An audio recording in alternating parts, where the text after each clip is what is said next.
Hey everyone, Daniela here from the Obstacle Doc, and I am joined by Anneli, head trainer at Burn Boot Camp South Durham.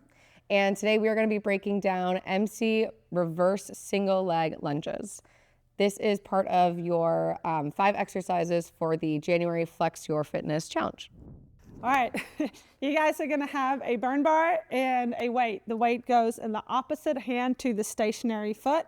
You're gonna grab light touch on that burn bar, and then as we are stepping back, nice big step back, you want that nose to stay over the front of the bar, chest comes down, and then drive through the heel on the front foot. It's important to push through that heel on the front foot so we can feel that on the outside of your glute as you are coming up. Another variation for this would be to add the slider. I like to add the slider so you can control that depth as you are going back. Remember to keep that nose over the bar, chest stays proud, and you have that straight line down your back as you're going back for that lunge. Big drive through that heel on the way up.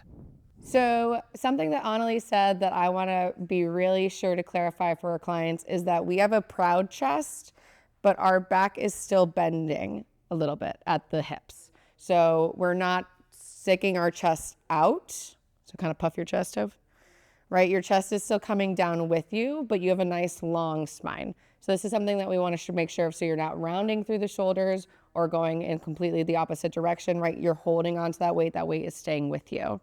The other thing that she mentioned was really pushing through the left foot. Something that you might feel if you're not placing your weight evenly through this foot is your adductor. So your adductor runs the inside of your leg, right? It's going to feel like your groin area. That will sometimes help you if your glutes or your hip flexors are not working as well as they should be or as much as they can. So that's why you want to make sure that you are pushing through that front foot as much as through your heel. So for anyone who has wrist issues, we really want to be mindful of how we're holding on to the burn bar. If you are keeping a light touch, that's great. You don't want to be dumping down through the wrist, so getting too much wrist extension here as you're loading back. So that's your wrist extension. So a light touch if you can. If you got to hold it, just make sure that you're staying nice and strong through the wrist in kind of a level neutral field. All right, so we really like the glider variation that's used at South Durham because, like she said, it can determine how far and how deep you go into your lunge.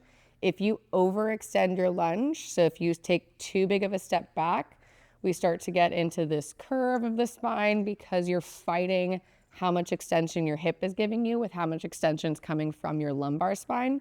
It's also going to maybe take you a little bit too tall.